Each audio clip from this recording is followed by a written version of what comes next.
दक्षिण अमेरिकी देश बोलिविया के सेंटा क्रूज शहर में कुछ प्रदर्शनकारी पुलिस वालों पर जलते हुए पटाखे फेंकते हुए नजर आए। बोलिविया में जल्द जनगणना करवाने की मांग को लेकर बीते कई दिनों से लोग सड़कों पर हैं, जिन्हें रोकने के लिए बड़ी तादाद में सुरक्षा बल के जवानों को भी उतारा गया। लेकिन कई जगहों पर प्रदर्शनकारी और पुलिस वाले आमने सामने आ गए। भीड़ में शामिल कुछ लोग पुलिस वालों पर पत्थर और जलते हुए पटाखे फेंकते नजर आए। जवाब में पुलिस वालों ने भी रबर की गोलियां और आंसू गैस के गोले दागे। ये प्रदर्शनकारी सरकार के उस फैसले का विरोध कर रहे हैं जिसमें जनगणना 2024 में करवाने की बात कही गई है। प्रदर्शन कर रहे लोगों की मांग है कि जनगणना 2023 में करवाई जाए ताकि उनको मिलने वाली सरकारी सुविधाओं में कोई कटौती ना हो। अपनी इसी मांग को लेकर पिछले 5 दिनों से लोग उग्र प्रदर्शन कर रहे हैं। पुलिस ने भीड़ को रोकने की कोशिश की तो उन्होंने जलते हुए पटाखे फेंके।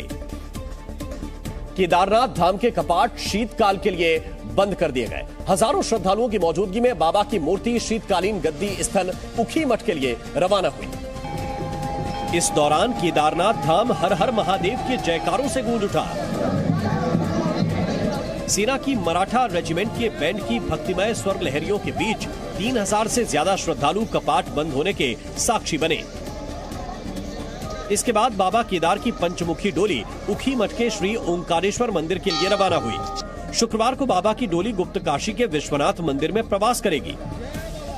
शनिवार को बाबा की डोली ऊखीमठ पहुंचने के साथ ही श्री केदारनाथ यात्रा का समापन हो जाएगा। उत्तराखंड के मुख्यमंत्री पुष्कर सिंह धामी ने केदारनाथ धाम के कपाट बंद होने के अवसर पर तीर्थ यात्रियों का आभार जताया। उन्होंने बताया कि इस साल रिकॉर्ड 15,61,000 से ज्यादा तीर्थ यात्रियों ने बाबा के दर्शन किए। रूस के आक्रामक रवैये को देखते हुए ऑस्ट्रेलिया ने यूक्रेन की मदद करने का फैसला किया है। रूस की सेना का सामना करने के लिए ऑस्ट्रेलिया ने यूक्रेन के सैनिकों को ट्रेनिंग देने का फैसला किया है। साथ ही ऑस्ट्रेलिया ने यूक्रेन को 30 बख्तरबंद गाड़ियां भी भेज दी हैं। बीते दिन यूक्रेन ने रूस के कब्जे वाले दोनेत्स्क इलाके पर मिसाइल हमला किया। इस हमले से एक तेल डिपो में भीषण आग लग गई। हालांकि फिलहाल इस हमले में किसी के हताहत होने की खबर नहीं मिली है। यूक्रेन से जारी जंग के बीच रूस की सेना सीरिया के साथ सैन्य अभ्यास कर रही है। इस संयुक्त सैन्य अभ्यास में दोनों देशों के कई टैंक और हेलीकॉप्टर शामिल हैं। पाकिस्तान के पूर्व प्रधानमंत्री इमरान खान कल शहबाज सरकार के खिलाफ लाहौर से इस्लामाबाद तक मार्च निकालेंगे। इस रैली के लिए पीटीआई कार्यकर्ताओं ने लाहौर में कई तैयारियां की हैं। भारत और नीदरलैंड्स के बीच हुए मुकाबले के दौरान दर्शक दीर्घा में एक लड़के ने अपनी प्रेमिका को प्रपोज किया, जिसकी तस्वीरें आईसीसी ने मैच के लाइव टेलीकास्ट के दौरान भी दिखाई। तस्वीरों में लड़का घुटनों के बल बैठा नजर आया, जबकि उसकी प्रेमिका शर्माती हुई दिखी। लड़के ने अपनी प्रेमिका को प्रपोज किया और उसे रिंग पहनाई, जबकि इस दौरान आसपास मौजूद लोगों ने तालियां बजाकर इस प्रेमी युगल को बधाई दी। जानकारी के मुताबिक लड़का गुरुग्राम का रहने वाला है, जबकि लड़की मुंबई की रहने वाली है। दोनों सिडनी में रहते हैं। भारत और नीदरलैंड्स के मुकाबले में भारत की जीत के अलावा कुछ और भी खास हुआ था स्टैंड्स पर, वो भी आपको बताते हैं। आप देखिए हमारे साथ हैं, आपका नाम? अभिषेक और भाव्या। अभिषेक और भाव्या, आपने अगर मैच को ध्यान से देखा हो तो अभिषेक ने भाव्या को मैच में ही प्रपोज किया। उसका आप बताइए क्या किया आपने?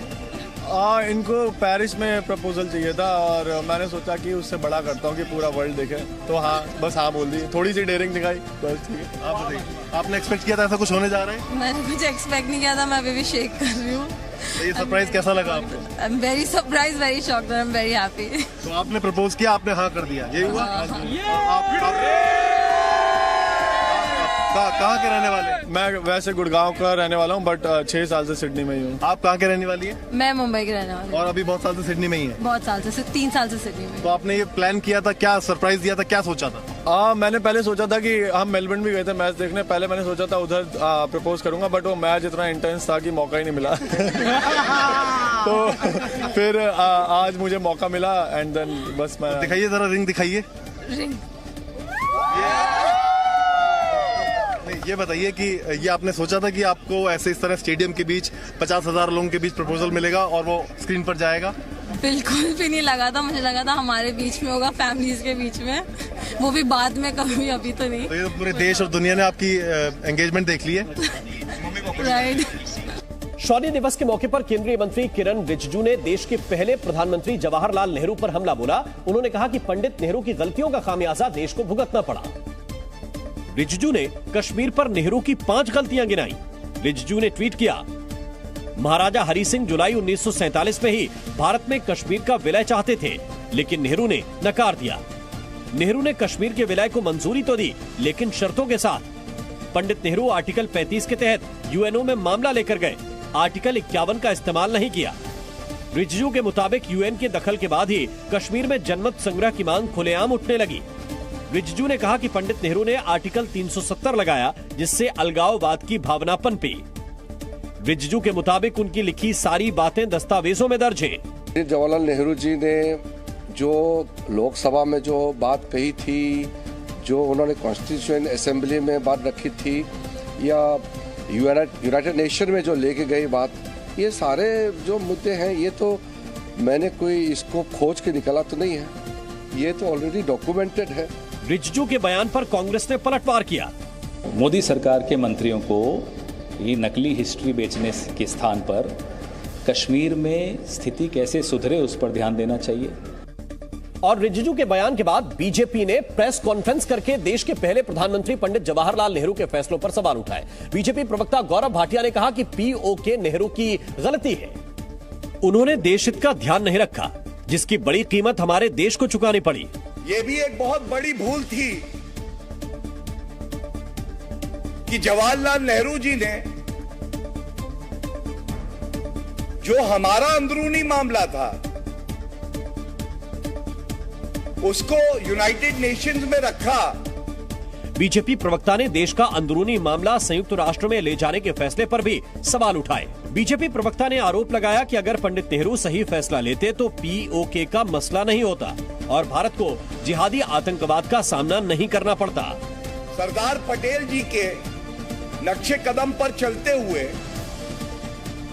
त्वरित कार्रवाई होती तो शायद जो जिहादी आतंकवाद का रूप हम देख रहे हैं उसका सामना भी भारत को नहीं करना पड़ता। हिजाब पहनने से इनकार करने पर ईरानी पुलिस के हाथों मारी गई युवती महसा अमीनी की मौत के 40वें दिन देश के कई शहरों में लोग फिर से सड़कों पर उतर आए। हालांकि तेहरान में प्रदर्शनों को रोकने के लिए दंगारोधी पुलिस तैनात की गई, लेकिन प्रदर्शनकारी पीछे नहीं हटे और पुलिस से धक्का मुक्की करते नजर आए। तेहरान में कई जगहों पर हिंसक झड़पें हुई, जबकि इस दौरान आगजनी और पत्थरबाजी भी हुई। ईरान के उत्तर पश्चिम में स्थित अमीनी के गृहनगर साकेज में सैकड़ों लोग उनकी कब्र पर उमड़ पड़े। इस मौके पर लोगों ने तानाशाह मुर्दाबाद के नारे भी लगाए। अल ज़हरा यूनिवर्सिटी के बाहर भी ऐसा ही नजारा देखने को मिला। यहाँ सैकड़ों की तादाद में स्टूडेंट्स जमा हुए और सरकार की मुखालफत करते नजर आए, जिसके बाद घबराई ईरान की सरकार ने उत्तर पश्चिम क्षेत्र में सभी स्कूल, कॉलेज और विश्वविद्यालयों को बंद रखने का ऐलान कर दिया।